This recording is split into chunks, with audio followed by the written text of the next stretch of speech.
अस्सलाम वालेकुम। मेरा नाम मोहम्मद अबूबकर सिद्दीक है और आप देख रहे हैं आसान दरसे कुरान। ये वीडियो क़ज़्वुल कुरान के हवाले से है और आज हम पढ़ने जा रहे हैं हज़रत आदम अलैहिस्सलाम का किस्सा। हज़रत आदम अलैहिस्सलाम की पैदाइश किस चीज़ से हुई, उनको सजदा करने के लिए क्यों कहा गया और वो ज़मीन पे कहाँ पे उतरे थे, ये सब कुछ जानने के लिए आप ये वीडियो आखिर तक देखिए। तो शुरू करते हैं। हज़रत आदम अलैहिस्सलाम की पैदाइश से पहले अल्लाह ताला ने फरिश्तों से फरमाया कि मैं ये इरादा रखना चाहता हूँ कि मैं एक मखलूक बनाऊँ जो ज़मीन में मेरी खलीफा हो।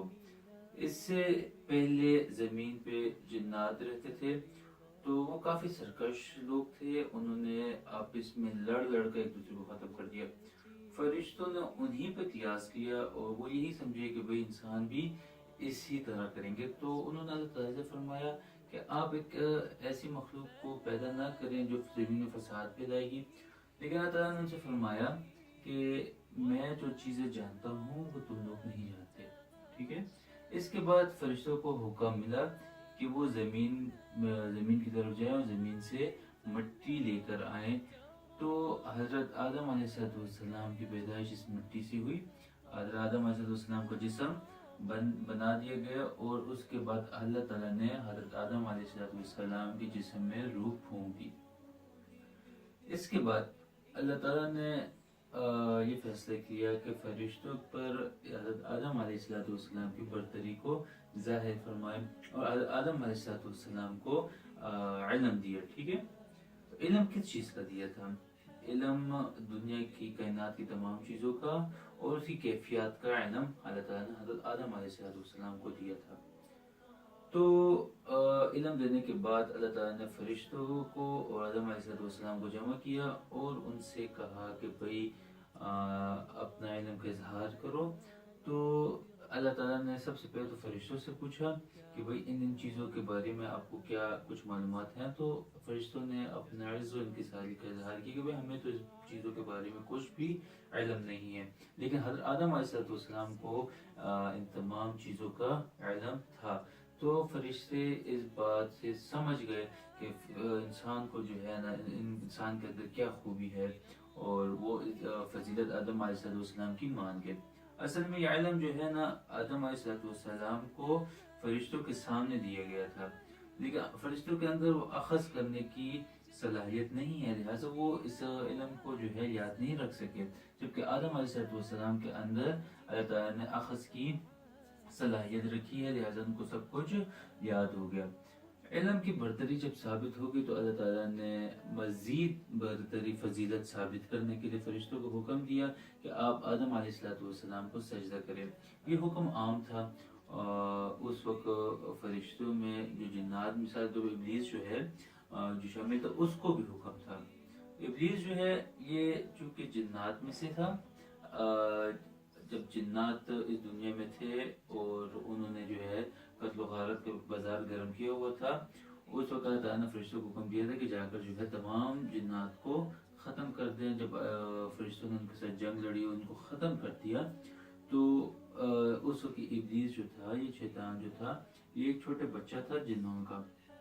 फरिश्ते इसको उठाकर ले आए थे। फिर वो काफ़ी इबादत करता था अल्लाह ताला की, और उसने जो है ना इबादत कर करके फरिश्तों का सरदार बन गया था।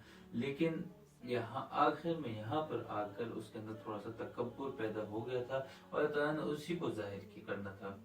तो तमाम जब फरिश्तों को हुक्म हुआ कि आप जो है हज़रत आदम अलैहिस्सलाम को सजदा करें, तो सब फरिश्तों ने सजदा किया सिवाय इब्लीस के।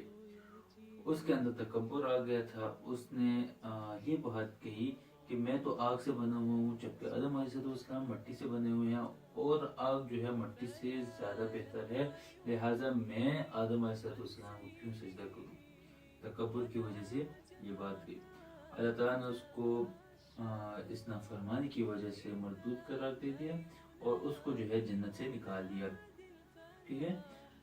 कुछ लेकिन इब्लीस के अंदर ये बात बैठ गई, उसके दिल में बात ये बैठ गई कि मुझे जो निकाला गया है ये आदम अलैहिस्सलाम की वजह से निकाला गया है, लिहाजा वो इस ताक में बैठ गया कि मैं किसी तरह अपना बदला लूँ।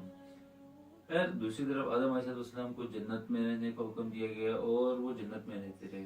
कुछ मुद्दत बाद اللہ تعالیٰ نے حضرت آدم علیہ السلام کی پسلی سے جو ہے حضرت حوا علیہ السلام کو بھی پیدا فرمایا، اور ان دونوں کو فرمایا کہ آپ دونوں جو ہے جنت میں جہاں چاہیں جو کچھ کرنا چاہیں کر سکتے ہیں، ٹھیک ہے۔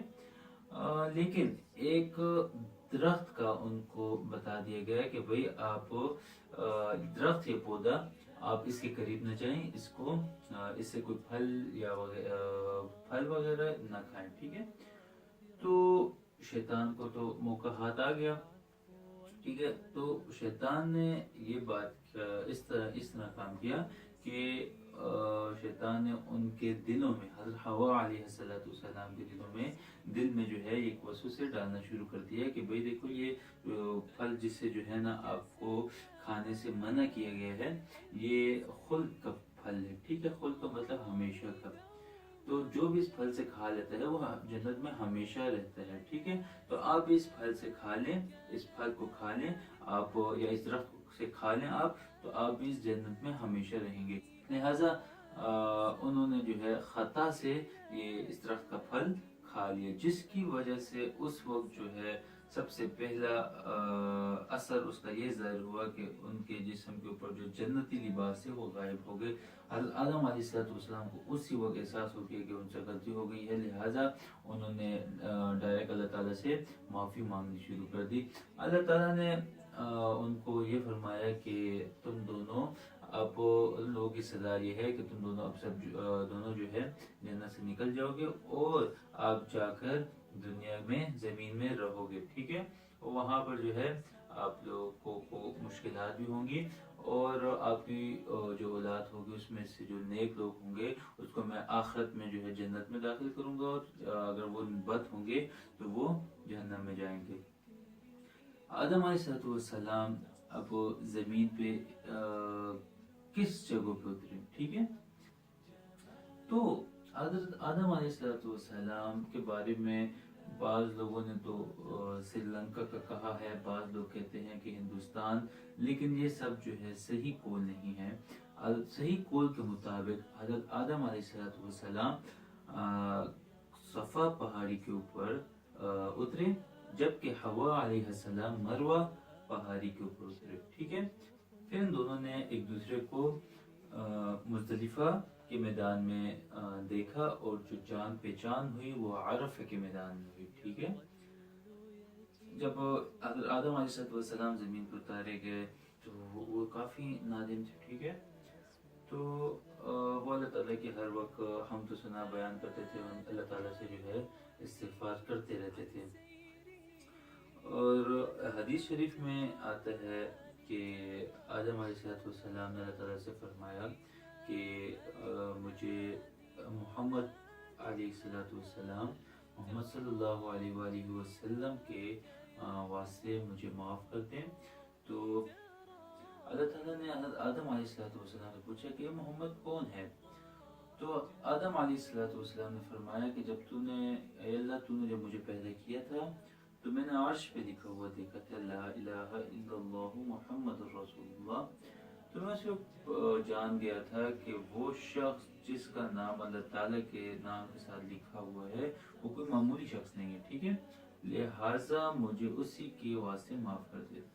اللہ تعالیٰ نے بعد میں آدم علیہ السلام کو معاف کر دیا، ٹھیک ہے۔ حضرت آدم علیہ السلام کی عمر مبارک تقریباً 960 سال ہے، ٹھیک ہے۔ حدیث شریف میں آتا ہے جب آدم علیہ السلام کو پیدا کیا گیا اس وقت آدم علیہ السلام کو فرمایا گیا تھا کہ آپ کی عمر جو ہے 1000 سال ہوگی۔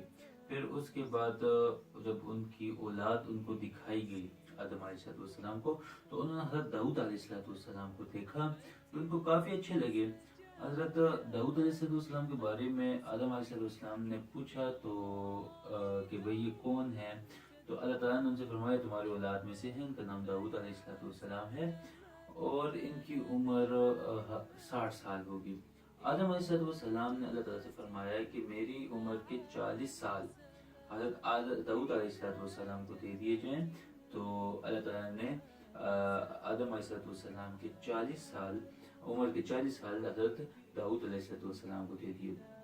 इसी वजह से हदीस शरीफ के मुताबिक जब 960 साल हज़रत आदम अलैहिस्सलाम की उम्र हो गई तो मौत का फरिश्ता आया उनके पास और उनसे ये बात कही कि भाई आपका वक्त पूरा हो गया। तो आदम अलैहिस्सलाम तो उस वक्त चूंकि भूल चुका था कि मैंने अपनी 40 साल की उम्र जो है वो हज़रत दाऊद अलैहिस्सलाम को दी हुई है। तो हज़रत आदम अलैहिस्सलाम ने उनसे कहा कि भाई मेरा तो भी वक्त पूरा नहीं हुआ, मेरा तो 1000 साल की उम्र है। तो फिर उस वक्त मौत के फरिश्ते ने उनको याद दिलाया कि भाई आपने अपने 40 साल हज़रत दाऊद अलैहिस्सलाम को दिए हैं। ठीक है। हज़रत आदम अलैहिस्सलाम की रूह उस वक्त 960 साल की उम्र में कब्ज कर ली गई और उनका जो जनाजा है वो भी फरिश्तों ने ही पढ़ाया। उम्मीद करता हूँ आपको मेरी ये वीडियो पसंद आई होगी। इस वीडियो को लाइक भी करें, शेयर भी करें और अगर आपको कोई मसला है कोई किसी किस्म का भी तो आप नीचे कमेंट कर सकते हैं। मैं आपको जवाब देने की कोशिश करूँगा। अपना ख्याल रखिएगा। अस्सलाम वालेकुम वरहमतुल्लाह।